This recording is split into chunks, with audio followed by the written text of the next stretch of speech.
Hello and welcome back to my channel. My name is Danielle and this channel is all about language and culture. But this specific video is about online learning and how to help your child set up an online learning environment at home to make it easy and conducive to a positive learning experience. So the reason I want to talk about this topic today is because I've actually been teaching online for the last 4.5 years. I've taught more than 10,000 classes online in that time. I've taught more than 2,000 students.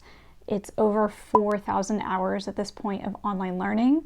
So in all of that time, through all of that experience, I've learned a lot about what's helpful and what's less helpful in terms of an online learning experience. So I hope you find something useful in this video. So I have prepared 7 questions that you can ask yourself to hopefully make the learning environment, in other words, the space, the room that the student is in, be very helpful for them to have a good learning experience. So the first question that you can ask yourself is it easy to get distracted in here? So what you can do is take a look around the room with a critical eye, and if you see anything around that you think is likely to distract your child, you can remove it from the room. So for younger kids, that tends to be things like toys. And for older kids, it could be things like electronic devices, like a TV in the room. But you know your child best. You will have, I'm sure, a very good idea of if there tend to be any distracting things around, okay? The second question you can ask yourself is, does your child have everything that they need to complete typical tasks that we do at school? So if you think about it, when we physically go to school, we bring a bag with us, our backpack or our school bag, and that will have the supplies that we need in there. So a simple solution to this is to have a bag just like that right next to their desk or wherever their learning area is, where they can keep everything they need. If they have a proper desk, then they can have things within the desk, in a drawer or in a drawer next to the desk. The idea is you want everything that they could need within arm's reach, so they never need to get up to get something to complete their schoolwork. Okay? The third thing to ask yourself is if the Wi-Fi signal is strong and stable where they're taking classes. Now, in a future video, I'll get into a lot more of the details about how this works, but basically, you'll want to check that that signal has all the bars, and you'll want to make sure that the speed is fast enough.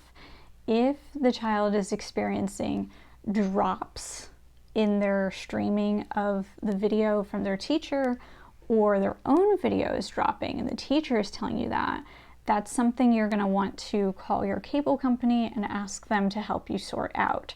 There's a few different things that could be going on. Again, I'll talk about it in another video, but your cable company, at least at this point, will be able to help you figure that out, okay? But you definitely want that Wi-Fi to work well, so that way things move seamlessly as if they were with the teacher face-to-face or in person.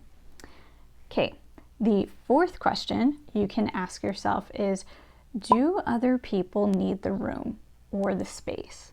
This is really important for kids who get easily distracted by other people or kids who really like their privacy.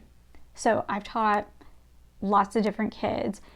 Each one is different. I would say that there are some kids who are really just good at staying focused no matter what seems to be going on around them. Like, I have students where a sibling could be having a meltdown next to them and they will be unbothered and they will stay focused on the lesson with me.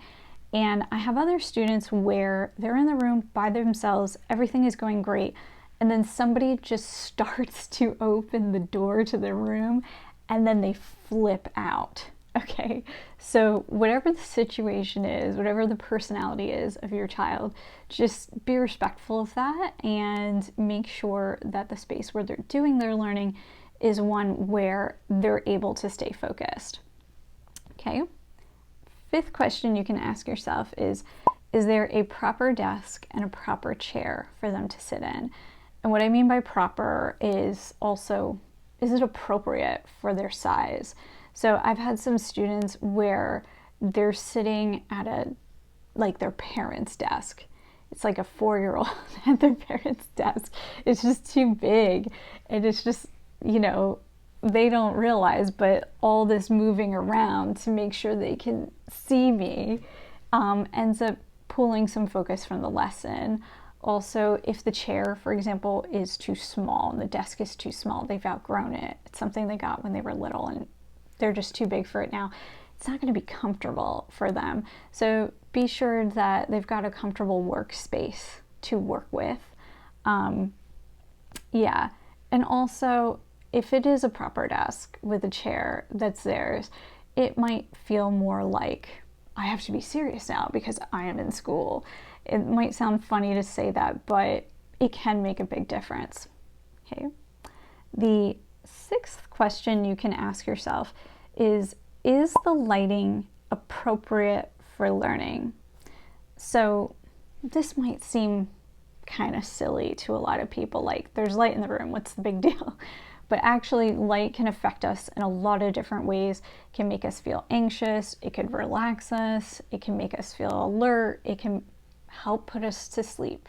So I would say ideally use daylight, use natural light. So during the day, keep the blinds and the curtains open, and just let the daylight pour in and let them use that.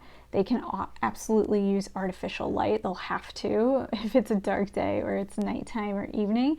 So any artificial lights in the room, you can get a light bulb that mimics daylight hours. The reason daylight is so good is that it's really bright, but at the same time, it's easy on our eyes. It's easy for us to stay focused for a long time. Some artificial lights will tire our eyes very quickly or make us feel stressed out or groggy. Generally speaking, lights have a temperature grade.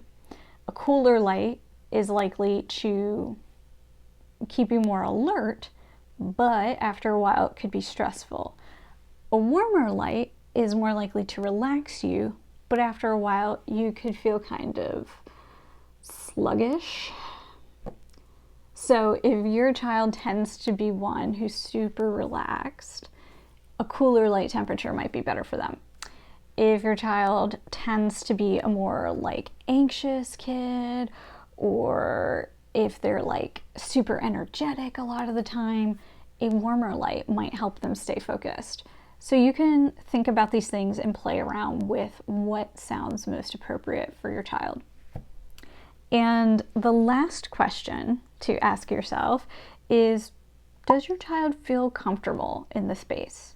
So one thing to think about is that when we're doing online learning, we're mixing something that used to be something very public, going to school, with something that's now very private, being at home.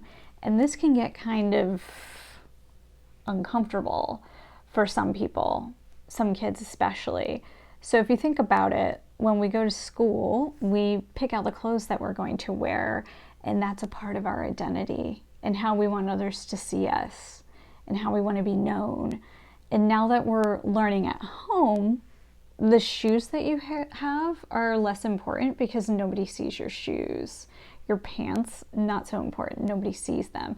All people see are probably your shirt and only a small part of your shirt, the top part.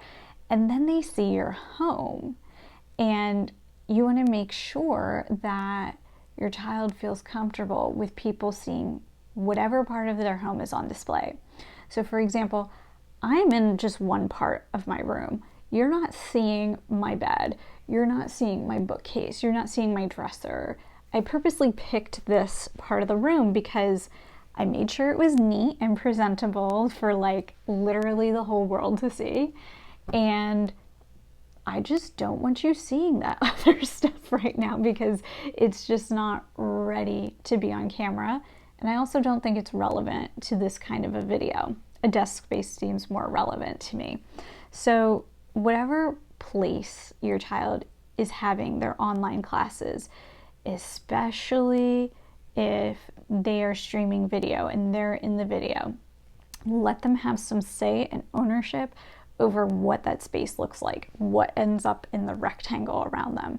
So they might want a certain poster on the wall because they like that pop star or that show or that game, whatever it is, okay? They might want like the room cleaned up in a certain kind of way or decorated in a certain kind of way to feel proud of the space that they're in. I say let them have that say and take ownership of that. And you might be surprised at how much more excited they are to show up on the video in their online class when they get to have that kind of say and ownership. Okay, so these were a few questions that you can ask yourself to help set up the physical space for online learning for your child. I hope they were helpful.